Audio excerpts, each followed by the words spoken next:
नमस्कार माझ्या प्रिय विद्यार्थी मित्रांनी मैत्रिणींनो, मी प्राध्यापक मारुती विठ्ठल शेळके आपल्या सर्वांच्या लाडक्या व्यासपीठावर अर्थात शेळके मास्टरमाइंड अकॅडमीच्या या व्यासपीठावर सहर्ष असे स्वागत करीत आहे। जिल्हा परिषद भरती जे IBPS घेणार आहे या भरतीच्या अभ्यासक्रमामध्ये आपल्याला शासनानं एक अतिशय वेगळा घटक दिलाय, तो म्हणजे जिल्हा विशेष। तुम्ही ज्या जिल्ह्यात परीक्षा देणार आहात, ज्या जिल्ह्यात नोकरी करणार आहात, त्या जिल्ह्याची माहिती तुम्हाला असावी आणि त्यावर प्रश्न विचारले जाणार असं शासनानं JR मध्ये दिलंय। आणि म्हणून तुमच्यासाठी महाराष्ट्रातील 36 जिल्हे मी अतिशय अचूक आणि परफेक्ट माहिती कमीत कमी वेळामधली घेऊन आलेलो आहे। हा व्हिडिओ शेवटपर्यंत पहा। जिल्हा विशेष आजचा जिल्हा पाहायचा आपल्याला कोणता, तर सातारा जिल्हा। सातारा इतिहासामध्ये प्रसिद्ध असणारा शूरवीरांचा जिल्हा।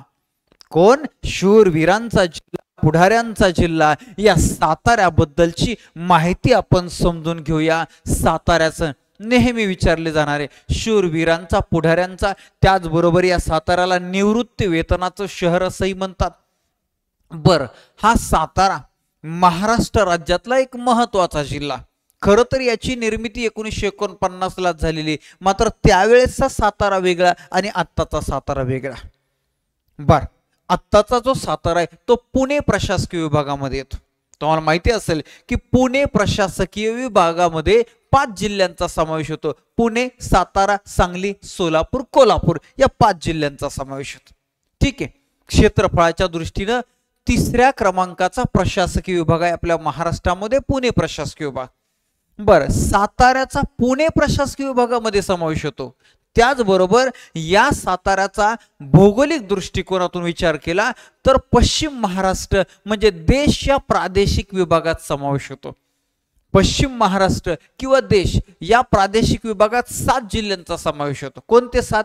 तर पुणे प्रशासकीय विभागातले 5, पुणे, सातारा, सांगली, सोलापूर, कोल्हापूर, आणि 2 आहेत नगर, नाशिक।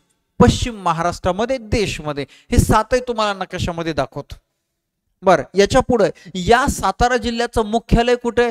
साताराच। आता तुम्ही म्हणाल मुख्यालय कुठं असतं? त्याच जिल्ह्याच्या ठिकाणी। तसं नाही बघा, रायगड जिल्ह्याचं मुख्यालय कुठे?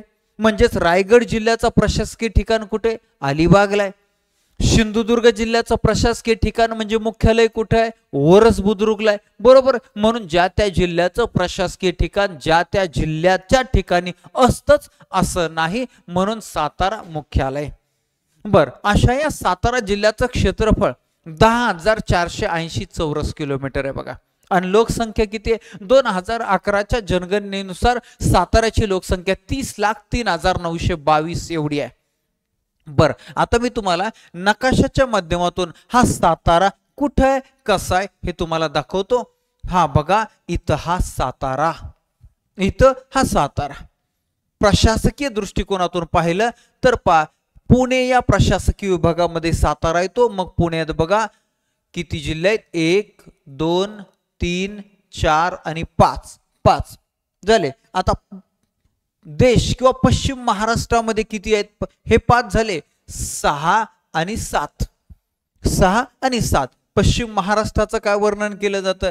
हा सह्याद्री, हा सह्याद्री। सह्याद्रीच्या पूर्वेकडील विस्तीर्ण भूभागाला महाराष्ट्राच्या देश किंवा पश्चिम महाराष्ट्र असं म्हणतात। आणि ज्याच्यामध्ये 7 जिल्ह्यांचा समावेश होतो। झालं, नकाशाच्या माध्यमातून ही संकल्पना समजून घेतली। याच्यानंतर या साताऱ्याबद्दलचा पुढचा भाग आपल्याला समजून घ्यायचा आहे। काय? तर साताऱ्याचं महाराष्ट्रात नेमकं स्थान कुठे आहे? एकदम सोपं आहे। 5 जिल्ह्यांच्या सीमा या साताऱ्याला भिडलेले आहेत, ते आपल्याला समजून घेणं। मग साताऱ्याच्या पूर्वेला सोलापूर आहे, हा सातारा, आणि या साताऱ्याच्या पूर्वेला बघा हा सोलापूर आहे। याच्यानंतर पुढे पहा, या साताऱ्याच्या दक्षिण व आग्नेयेला सांगली तुम्हाला दिसन। हा इथं दक्षिणेला इथं सगळा सांगलीच आहे आणि इकडं सुद्धा सांगलीच।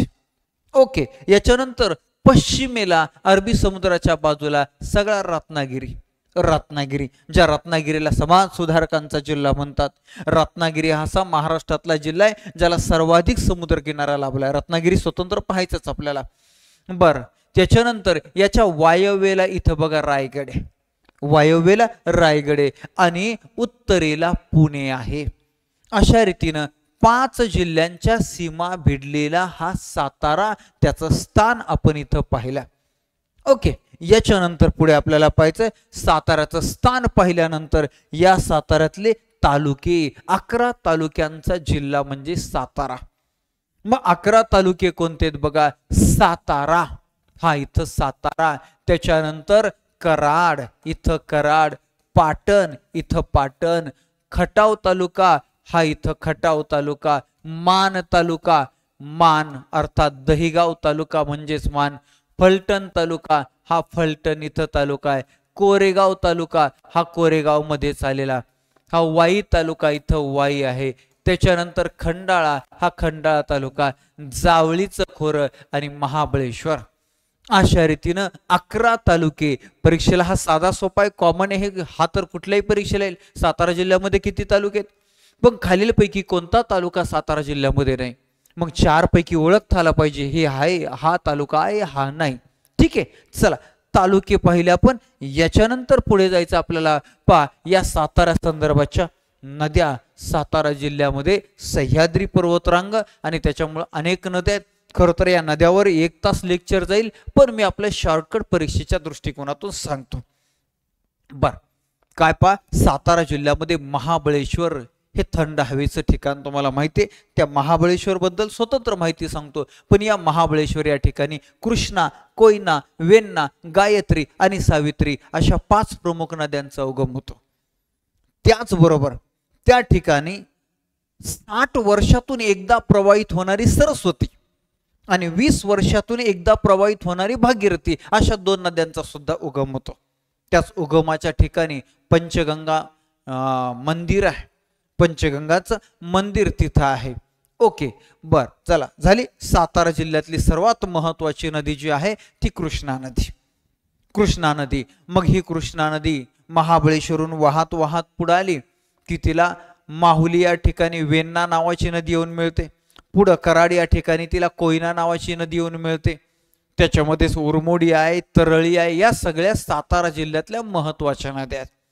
त्याचबरोबर नीरा, बाणगंगा याही तिथल्या स्थानिक नद्या आहेत. झालं सातारा जिल्ह्यातल्या नद्या. अजून काही संगमावरचे वगैरे ठिकाणं पाहिजे, पण ते पुढे.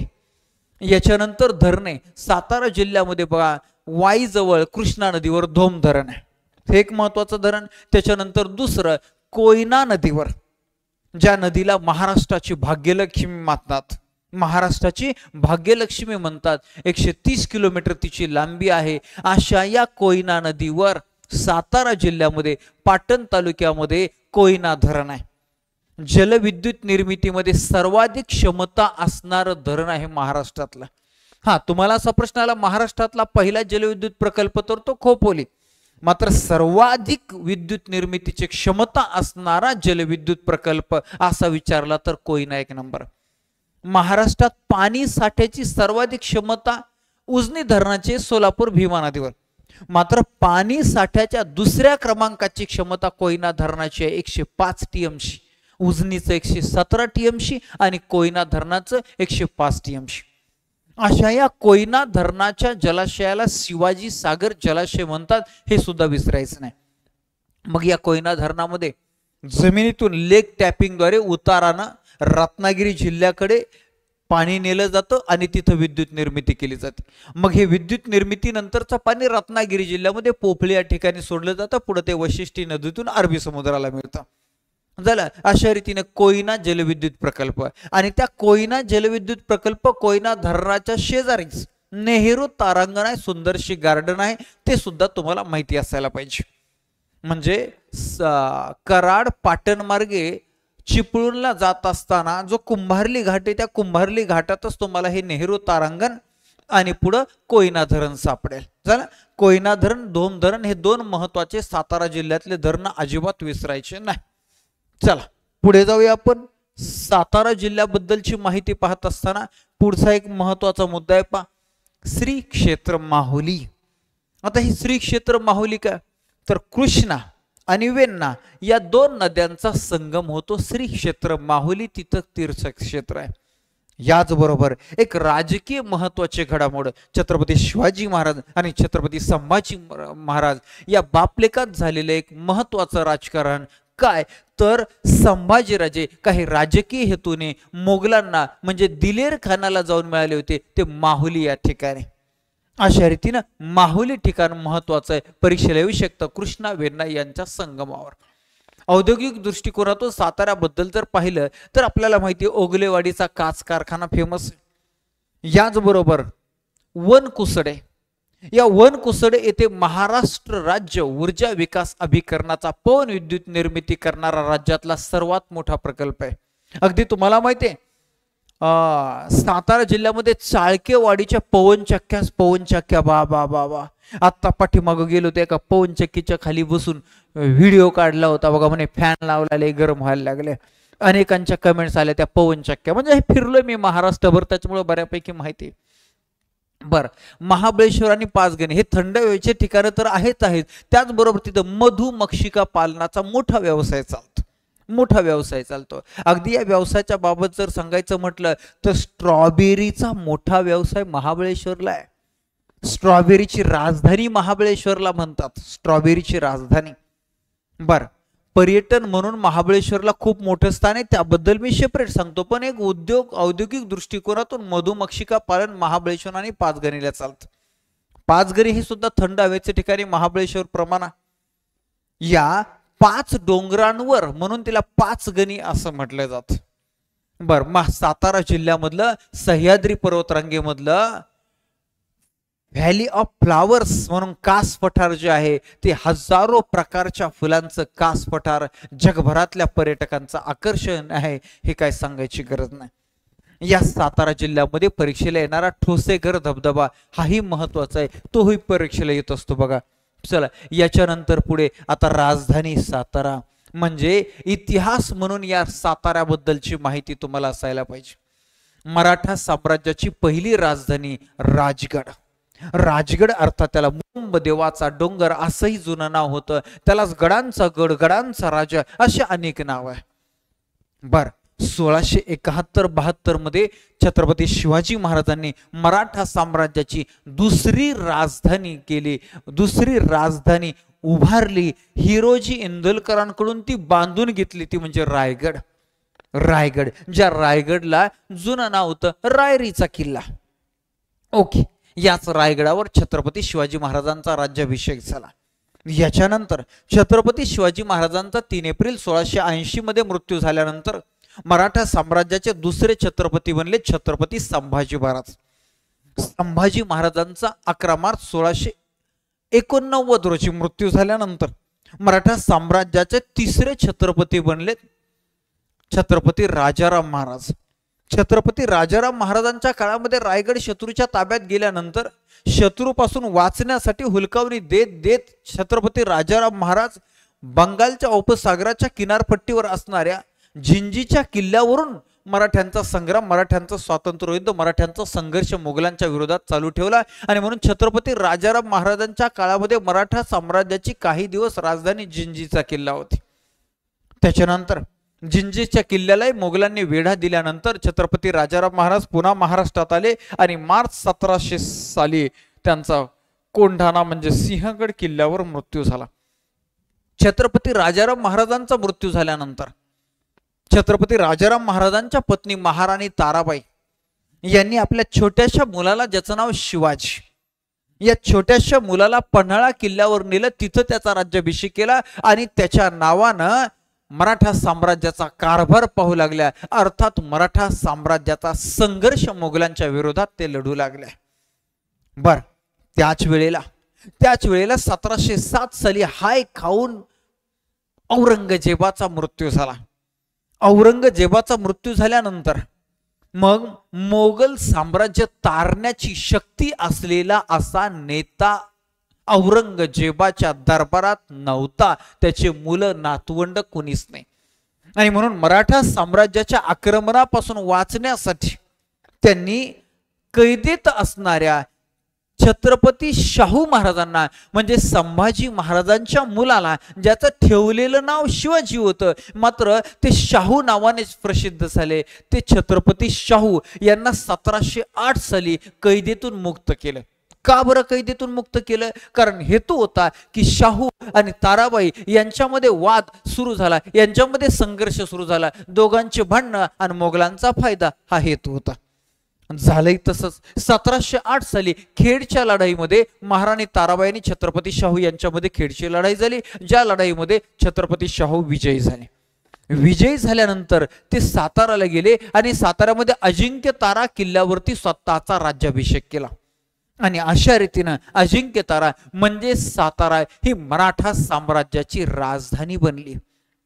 सातारा ही मराठा साम्राज्याची राजधानी म्हणून साताऱ्याला राजधानी असं म्हटलं जातं, राजधानी म्हटलं जातं. भोसले घराण्याची संपूर्ण हिंदुस्थानावर नियंत्रण, संपूर्ण हिंदुस्थानावर राज्य केलंय या साताराच्या राजधानीतून. बर, याला सातारा 7 किल्ले 7 तारांचा शहर आहे, 7 तारांचं 7 किल्ल्यांचं ठिकाण म्हणून सातारा अशा प्रकारचं त्याला नाव आहे. बर, याचा इतिहास थोडासा अजून पुढे जाऊन सांगतो. पुढे 1818 रोजी मराठी सत्तेचा अस्त झाला. तुम्हाला माहिती, शनिवार वाडा म्हणजे त्यावेळेस पुणे राजधानी बनली होती. शनिवार वाड्यावरती युनियन जॅक फडकवला गेला, मात्र सातारा संस्थानावरचा भगवा तसाच फडकत होता. मात्र दुर्दैवानं 1848 मध्ये लॉर्ड डलहौसीने दत्तक वारस नामंजूर करून सातारा संस्थान खालसा केला. सातारा संस्थान खालसा केलं. अशा रीतीनं 1818 ही एक महत्वाची घटना, 1848 ही खालसा केल्याची घटना. याच्यानंतर 1857 उठावाबद्दल सांगतो. 1857 रोजी जेव्हा हिंदुस्थानमध्ये उठाव झाला इंग्रजांच्या विरोधात, त्यावेळेस साताऱ्यामध्ये महाराष्ट्रात 1857 उठावाचा श्री गणेशा कुठं झाला? साताऱ्यात झाला. आणि तो कोणी केला? रंगो बापूजी गुप्ते नानासाहेब पेशव्यांचे सरदार आहेत, यांनी या उठावाचं नेतृत्व इथं साताऱ्यामध्ये केले. मात्र महाराष्ट्रातल्या उठावाची ताकदच कमी होती. महाराष्ट्रातला उठाव सर्वांनी मिळून केलाच नाही, त्यामुळे तो कमी क्षमतेचा ठरला. अशा रीतीनं साताऱ्याच्या संदर्भात या घडामोडी तुम्हाला परीक्षा देत असताना परीक्षेला विचारल्या जातील, त्या तुम्हाला माहिती असायलाच पाहिजे. ओके, चला, सातारा राजधानी आणि या साताऱ्याच्या इतिहासा संदर्भाची माहिती पाहिल्यानंतर पुढे जायचं. मात्र सामान्य ज्ञानाच्या परिपूर्ण तयारीसाठी NCERTचे पाठ्यपुस्तक अतिशय महत्वाचे आहेत आणि म्हणून त्या NCERTच्या 6वी ते 12वीच्या इतिहास, भूगोल, राज्यशास्त्र, अर्थशास्त्र आणि विज्ञानाच्या प्रत्येक धड्यावर ऑनलाईन सोडवण्यासाठी टेस्ट आणि त्याच्या विश्लेषणाचे व्हिडिओ अशा प्रकारचा 6 महिने व्हॅलिडिटी असणारा आपण कोर्स सुरू केलेला आहे. 1000 रुपयाचा कोर्स सध्या गणेशोत्सवाच्या निमित्तानं फक्त 50 रुपयाला आहे. आपलं Shelke mastermind academy app download करा आणि हा कोर्स जॉईन करा आणि सामान्य ज्ञानाचा पाया भक्कम करून घ्या. चला पुढे पाहायचं आपल्याला साताऱ्याबद्दलची काही महत्वाची माहिती सांगत असताना आता जरा पावसाळ्याबद्दल सांगतो. पावसाळा महाराष्ट्रात सर्वात जास्त पाऊस कुठे पडतो? तर महाराष्ट्रात सिंधुदुर्ग जिल्ह्यामध्ये आंबोली या ठिकाणी पाऊस पडतो. महाराष्ट्रात दुसऱ्या क्रमांकाचं पर्जन्याचं ठिकाण कोणतं आहे? तर महाबळेश्वर आहे. सर्वात जास्त म्हणजे सुमारे 600 मिलीमीटर, 594 ते 600 मिलीमीटर पाऊस पडतोय महाबळेश्वरला. महाराष्ट्रातलं दुसऱ्या क्रमांकाचं पावसाचं ठिकाण. ओके, महाराष्ट्रातलं महाबळेश्वर हे दुसऱ्या क्रमांकाचं आणि सातारा जिल्ह्यातील सर्वात जास्त पावसाचं ठिकाण महाबळेश्वर पहिलं एक महत्वाचं वैशिष्ट्य. आता याच्यानंतरचं अजून एक महत्वाचं वैशिष्ट्य तुम्हाला सांगतो. महाराष्ट्रात सर्वात कमी पावसाचं ठिकाण कोणतं आहे? महाराष्ट्रात सर्वात कमी पावसाचं ठिकाण हे सातारा जिल्ह्यामध्येच आहे. दहिवडी तथा मान इथं फक्त 29 सेंटीमीटर पाऊस पडतो. इथं महाबळेश्वरला 600 सेंटीमीटर कुठं आणि दहिवडीला 29 सेंटीमीटर कुठं. अजून एक महत्वाचा मुद्दा आहे की महाराष्ट्रात सर्वात कमी वार्षिक पर्जन्याचे दिवस कुठे? महाराष्ट्रात सर्वात कमी वार्षिक पर्जन्याचे दिवस म्हसवड या ठिकाणी आहे आणि ते किती आहेत तर 30 दिवस. 30 दिवस सर्वात कमी वार्षिक पर्जन्याचे दिवस 30 दिवस आहेत. महाबळेश्वर या ठिकाणी 119 दिवस पाऊस पडतो महाबळेश्वरला. झालं. अशा रीतीने पावसाच्या संदर्भात महाबळेश्वर, दहिवडी आणि म्हसवड हे महत्वाचे मुद्दे ते परीक्षेला येतात. अगदी कॉमन परीक्षांना सुद्धा येतात. तुम्ही साताऱ्यात परीक्षा देताय तर नक्कीच येतील. म्हणून हा मुद्दा लक्षात राहू द्या. म्हसवडला गेलोय तर म्हसवडचा हा सुद्धा मुद्दा तुम्ही लक्षात राहू द्या. काय? म्हसवड येथील सिद्धनाथ मंदिराचा रथोत्सव फेमस आहे. असेही प्रश्न परीक्षेला येऊ शकतात. याच्यानंतर आता खटाव तालुक्यातून गेलो की बहुतांश दुष्काळी भाग आहे तर तिथं मायनी पक्षी अभयारण्य आहे. सातारा जिल्ह्यामध्ये मायनी पक्षी अभयारण्य जे खटाव तालुक्यातले ते सुद्धा लक्षात ठेवायचं. याच्यानंतर वाई तालुका. वाई तालुका म्हटलं की मांढरदेवीचं मंदिर तुम्हाला माहितीच. भोरवरून जाता येतं किंवा वाईवरून जाता येते. या वाई तालुक्यामध्ये बावधनी ते भैरवनाथाचं बगाड मिरवणूक जी आहे ती सुद्धा फेमस आहे साताऱ्यामध्ये, बगाड मिरवणूक. याच्यानंतर श्री क्षेत्र चाफळ ते सुद्धा पाटण तालुक्यातली महत्वाची. रामनवमीचा उत्सव फेमस आहे. समर्थ रामदास स्वामी 1648 साली यांनी तो उत्सव सुरू केलाय. तो अजूनही चालू आहे, अजूनही फेमस आहे. ओके, ही माहिती पाहिल्यानंतर आपल्याला अजून पुढची माहिती पाहिजे. वाईला परत एकदा जायचं आपल्याला. वाई जे पर्जन्यछायेचा प्रदेश म्हणून ओळखला जातो. आता पर्जन्यछायेचा प्रदेश म्हणजे काय? हा सह्याद्री असा. आपण इथं महाबळेश्वर म्हणूया. महाबळेश्वर आहे 1438 मीटर ज्याची उंची आहे ते महाबळेश्वर. मग महाबळेश्वर पासून अगदी 18-19 किलोमीटर अंतरावरती पाचगणी आहे. इथं सुमारे 600 सेंटीमीटर पाऊस पडतो आणि पाचगणीला फक्त 158 सेंटीमीटर पाऊस पडतो. पर्जन्यछायेचा प्रदेश. सह्याद्री पर्वताच्या वात विमुख बाजूला पर्जन्यछायेचा प्रदेश म्हणतात. वाऱ्याच्या विरुद्ध वारे असे येतात, नैऋत्य मोसमी वारे, आणि या वाऱ्याच्या विरुद्ध बाजूचा हा जो प्रदेश आहे पर्जन्यछायेचा आहे. इथं 18-19 किलोमीटर अंतरावर वाई आहे. इथं फक्त 54 सेंटीमीटर पाऊस पडतो. याच्यावरून लक्षात येतं. अगदी अजून पुढे आपण फलटणला आलो, इथं तर 32 सेंटीमीटर पाऊस पडतो, म्हणजे अजूनच कमी. हे पर्जन्यछायेचे प्रदेश. बर, अशा या पर्जन्यछायेच्या प्रदेशात वाई या ठिकाणी गणेशाचं, गणपतीचं मंदिर जे आहे ते फेमस आहे.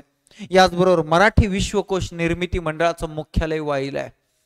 मेनवली येथला नाना फडणवीसांचा वाडा सुद्धा फेमस आहे. आता जाऊया आपण कराडला. कराड म्हणजे सातारा जिल्ह्यातील सर्वात प्राचीन ठिकाण. सातारा जिल्ह्यातलं सर्वात प्राचीन, सर्वात जुनं ठिकाण सापडलेल्या अवशेषावरून लक्षात येतं. आणि या कराडला कृष्णा आणि कोयना या दोन नद्यांचा संगम होतो.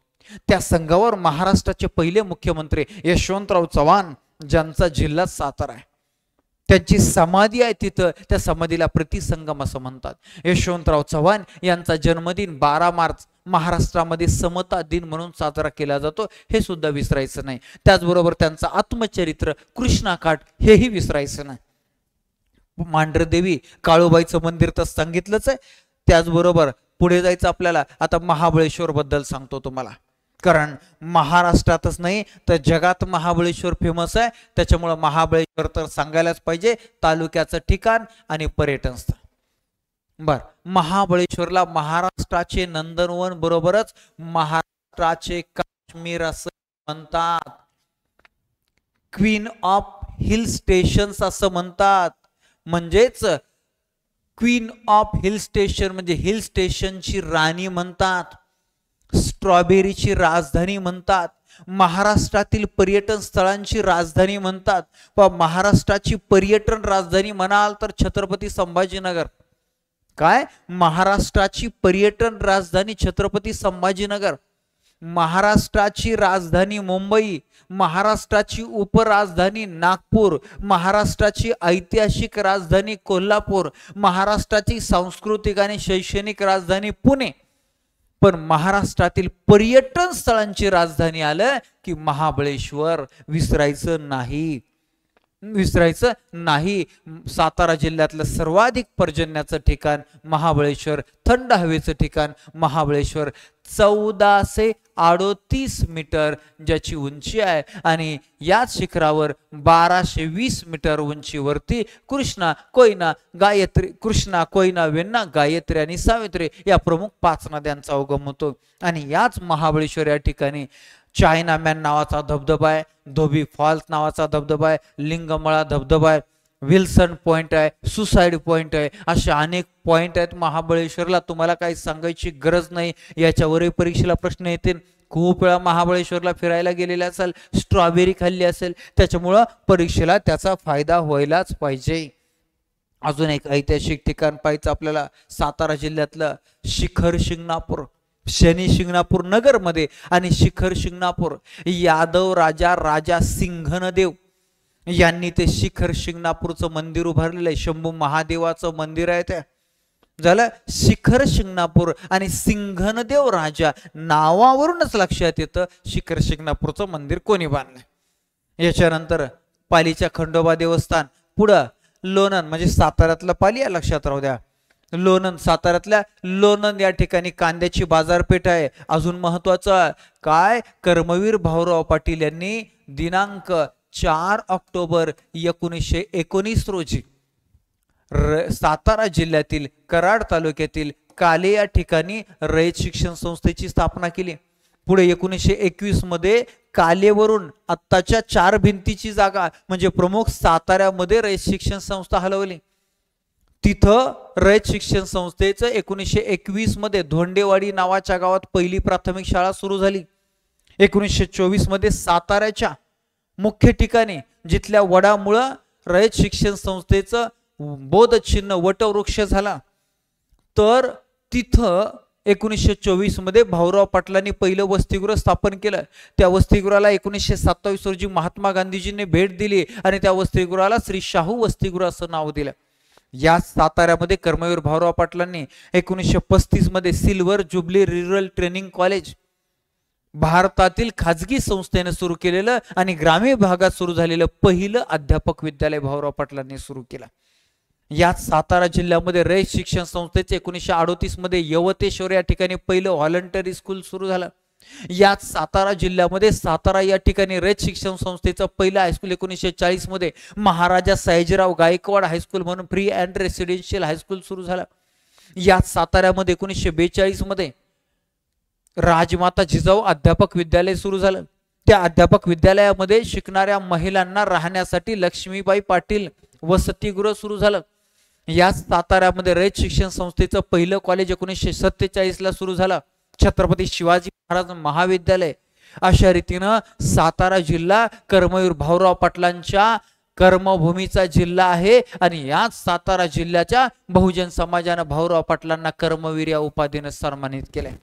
आजही साताऱ्याच्या या रयत शिक्षण संस्थेच्या मुख्य कार्यालयाच्या तिथंच कर्मवीर भाऊराव पाटील आणि लक्ष्मीबाई या दोघांच्या समाधी तिथं तुम्हाला पाहायला मिळतील. याच्यानंतर पुढची घटना आहे प्रति सरकार छोडो भारत आंदोलन सुरू झालं 1942 ला आणि 1942च्या आंदोलनामध्ये अनेक ठिकाणी प्रति सरकारची स्थापना झाली. तशी साताऱ्यामध्ये सुद्धा 1942 ते 45 प्रति सरकारची स्थापना झाली. कोणी केली? क्रांतिसिंह नाना पाटील यांनी केलेले.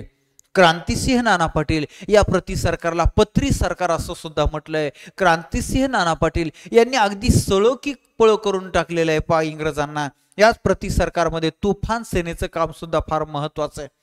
यानंतर 12 मोठीची विहीर म्हणून विहीर सुद्धा फेमस आहे. 1857च्या उठावाबद्दल तर मी सांगितलंच तुम्हाला. रंगो बापूजी गुप्ते यांनी या उठावाचा श्रीगणेश केला. याच्यानंतर संयुक्त महाराष्ट्राच्या चळवळीमध्ये प्रसिद्ध असणारे शाहीर साबळे सातारचेच बर या सातारचं एक खास सैन्यात जाण्याची, सैन्यामध्ये भरती होण्याची आणि राष्ट्राची सेवा करण्याची महान परंपरा आहे साताऱ्याची. आणि म्हणूनच या साताऱ्यातलं अजून एक गाव अपशिंगे नावाचं, गावात प्रत्येक घरातून सैन्यामध्ये एक ना एक मुलगा युवक आहेच. याचबरोबर या सातारचं अजून एक महत्वाचं वैशिष्ट्य आहे, गोपाळ गणेश आगरकरांचं गाव आहे सातारा जिल्ह्यामध्ये कराड तालुक्यामध्ये टेंभू नावाचं गाव. याचबरोबर आगरकरांची सासूरवाडी NH4 वरती उंबरज नावाची आगरकरांची सासूरवाडी सुद्धा साताऱ्यामधलीच। बर, याच्यानंतर 1848 ला सातारा संस्थान खालसा केले हे सुद्धा सांगितलं। सातारा जिल्ह्यातील सर्वात जुनं ठिकाण कराड हे सुद्धा तुम्हाला सांगितलं। आता पुढे वाई, या वाईचं जुनं नाव विराटनगर मानलं जातं आणि पांडवांचा 13 वर्षाचा वनवास याच ठिकाणी झालेला आहे, हे सुद्धा इतिहासामधली घटना आहे। सातारचे कंदी पेढे फेमस आहे ना, सातारचे कंदी पेढे फेमस आहे। अजून एक महत्वाची घटना, महाराष्ट्रच नाही तर भारतामध्ये सुप्रसिद्ध असणारी प्राचार्य शिवाजीराव भोसले यांचा जिल्हा म्हणजे सातारा। अजून एक अतिशय प्रसिद्ध व्यक्तीचा जिल्हा सातारा आहे, कुठल्या तर ऑलिम्पिक मध्ये पहिले वैयक्तिक पदक अर्थात कुस्तीमधलं कांस्य पदक मिळवून देणारे खाशाबा जाधव। कराड तालुक्यातले गोळेश्वर हे त्यांचं गाव आहे। खाशाबा जाधवांचा जिल्हा सुद्धा सातारा आहे, हा सुद्धा प्रश्न महत्वाचा। अजून महत्वाचा, ज्यांना आपण ग्वाल्हेरचे शिंदे म्हणतो, सगळा उत्तर भारत ज्या शिंदे घराण्याने चालवला त्या शिंदे घराण्याचं मूळ गाव सातारा जिल्ह्यामध्येच आहे। कोणतं? कन्हेरखेड। कन्हेरखेड हे गाव आहे, हा सुद्धा महत्वाचा मुद्दा आहे। यानंतर फलटणचे निंबाळकर, छत्रपती शिवाजी महाराजांच्या पहिल्या पत्नी मातोश्री सईबाई, या सईबाईंचं गाव आहे फलटण, निंबाळकर घराण्यातील त्या। अशा रीतीनं हाही इतिहास आपल्यासाठी महत्वाचा आहे, तोही परीक्षेला येणार। कॉमन परीक्षा आलाय तर सातारा जिल्ह्यातल्या का नाही येणार बर अजूनही वेळ गेलेली नाहीये। अंगणवाडी पर्यवेक्षिकेची तयारी करत असाल, सरळ सेवा असू नाही तर अंतर्गत असू, आपला कोर्स हा महाराष्ट्रात सर्वोत्तम आणि अतिशय परफेक्ट आहे। त्याच्यामध्ये रेकॉर्डेड लेक्चर आहेत, तुम्ही तुमच्या वेळेला कधी पाहू शकता। दररोज लाईव्ह लेक्चर होतात, 200 पेक्षा जास्त टेस्ट सोडवण्यासाठी PDF नोट्स आहेत, ज्या डाउनलोड करून तुम्ही त्याच्या प्रिंट काढू शकता, झेरॉक्स काढू शकता। असा परफेक्ट कोर्स, संधी सोडू नका। सामान्य ज्ञानाचा कोर्स ज्याच्यामध्ये इतिहास, भूगोल, राज्यशास्त्र, अर्थशास्त्र, विज्ञान, चालू घडामोडी, संगणक या विषयाचे सर्व लेक्चर्स तर आहेतच। त्याचबरोबर NCERT ची टेस्ट सिरीज यामध्ये फ्री आहे, स्टेट बोर्डची टेस्ट सिरीज यामध्ये फ्री आहे। अशा प्रकारचा रेकॉर्डेड लाईव्ह लेक्चरचा शेकडो टेस्ट असणारा हा जो कोर्स आहे, PDF नोट्स असणारा कोर्स आहे, हा कोर्स सुद्धा तुम्ही 1 वर्ष व्हॅलिडिटीचा आपल्या Shelke mastermind academy app download करून जॉईन करा।